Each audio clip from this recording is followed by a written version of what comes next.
My name is Kwame Opari. The name of the group is Dishibem, Dishibem.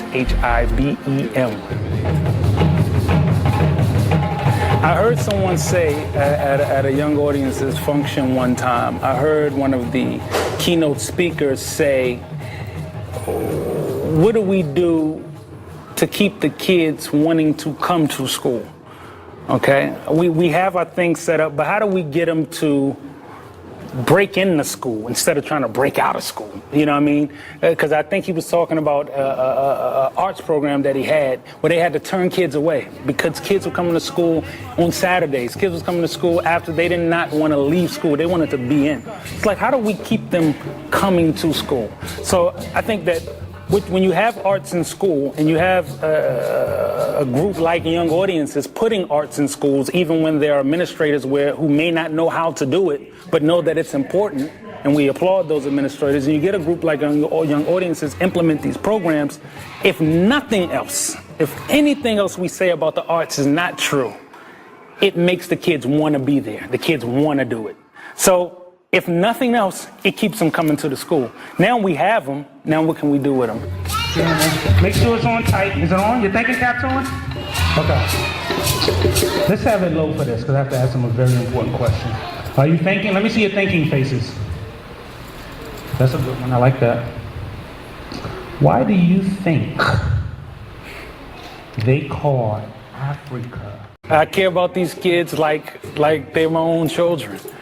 I care about it, and that's not rhetoric. That's me just clichéing it up. That's just saying that it's something in me that looks at these children and knows that this is tomorrow. So it's very important that we all care, and that we bring them some experience that we get. And we have to realize that us as adults, whether we come from, especially those of us that come from decent backgrounds, at least decent enough that our parents took us to museums and we traveled to New York or traveled out west on a family vacation. That's not happening nowadays. That's not a normal thing.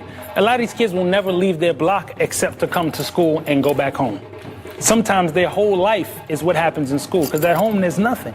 So what we give them determines what will happen out there.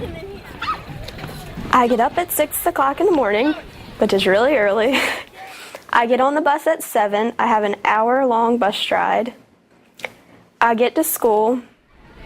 I sit in homeroom and read. Then my day starts with all my classes. I go home. I do my chores. I do my homework.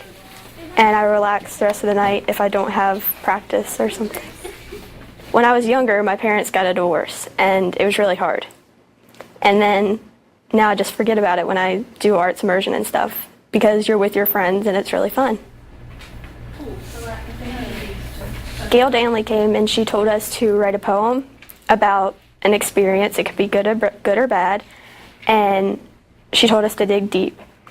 So I went home and sat at the kitchen counter for an hour and a half and thought of the saddest things, and I described it. That's happened to me, and that was my parents' divorce.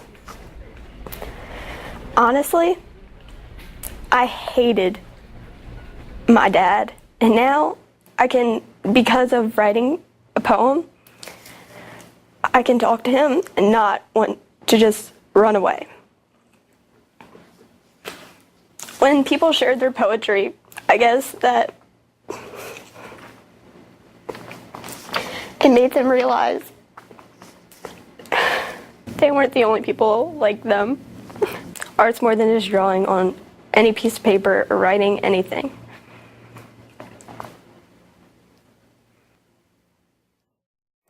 Who am I? I'm okay. I'm an artist. And I mean, if I had to say who I am, artist, period, that would be it. I feel that artists have an obligation to the society, to the community, to use their art form for better, to better things, to better social relations, to better education, to better relationships from between cultures, intercultural relationships. It's a way of speaking. It's a way of using your creativity to inspire positivity. So that's what this artist is. And that's what an artist should mean in the 21st century.